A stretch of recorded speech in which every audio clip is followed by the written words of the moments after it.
Hi friends, అందరికీ నమస్కారం. Welcome to ఘన ఎంప్లాయ్ పెన్షన్ న్యూస్కి స్వాగతం. ఫ్రెండ్స్, ఇప్పుడే అందిన వార్త ఈపీఎఫ్ఓ పెన్షనర్లకు గుడ్ న్యూస్. ఆ వివరాలు ఏంటి ఈ వీడియోలో తెలుసుకుందాం. ఫ్రెండ్స్, వీడియోని ఎక్కడ స్కిప్ చేయకుండా చూడండి. మా వీడియో మీకు నచ్చినట్టయితే మా ఛానల్ లైక్ చేయండి, షేర్ చేయండి, సబ్స్క్రైబ్ చేయండి. ఫ్రెండ్స్, ఇక లేట్ చేయకుండా వివరాల్లోకి అయితే వెళ్ళిపోదాం. ఈపీఎఫ్ఓ ఉద్యోగుల ఖాతాల్లో 8.25% వార్షిక వడ్డీని జమ చేస్తుంది.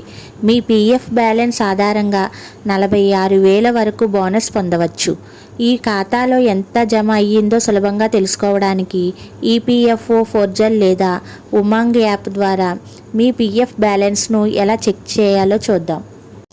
ఎంప్లాయీస్ ప్రొవిడెంట్ ఫండ్ ఆర్గనైజేషన్ ఉద్యోగుల ఖాతాల్లో పెద్ద మొత్తాన్ని జమ చేసేందుకు సిద్ధమవుతుంది.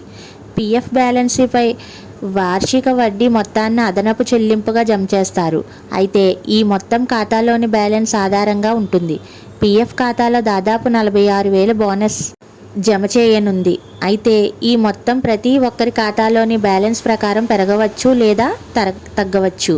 ఈ మొత్తం ఖాతాలో జమ అవుతుంది లేదా ఉద్యోగి తనిఖీ చేయవచ్చు. ఈపీఎఫ్ఓ సభ్యులకు ప్రస్తుత ఆర్థిక సంవత్సరం బ్యాలెన్స్పై వడ్డీ ఇవ్వనుంది. ప్రతి సంవత్సరం ఈపీఎఫ్ఓ ప్రావిడెంట్ ఫండ్లో జమ చేసిన మొత్తంపై వడ్డీ రేటును ప్రకటిస్తుంది. ఆ రేటు ఆధారంగా డిపాజిట్ చేసిన మొత్తంపై వడ్డీ చెల్లిస్తారు. ఈ వడ్డీ మొత్తం బ్యాలెన్స్ ప్రకారం ఉంటుంది. అందువల్ల చాలామంది ఉద్యోగుల ఖాతాలో 46,000 లేదా అంతకంటే తక్కువ మొత్తం జమ కావచ్చు. వారి ఖాతాలో బ్యాలెన్స్ ఉన్నవారికి పీఎఫ్ వడ్డీ రేటు ప్రకారం ఆ మొత్తం ఆ పొదుపుపై జమ అవుతుంది. ఈపీఎఫ్ఓ ప్రతి సంవత్సరం సభ్యుల ఖాతాల్లో వడ్డీ జమ చేస్తుంది. ఈ సంవత్సరం 8.25% వడ్డీ ఇవ్వనుంది. ఇప్పుడు ప్రతి ఉద్యోగి 2025-26 సంవత్సరానికి కొత్త వడ్డీ రేటు కోసం ఎదురు చూస్తున్నారు.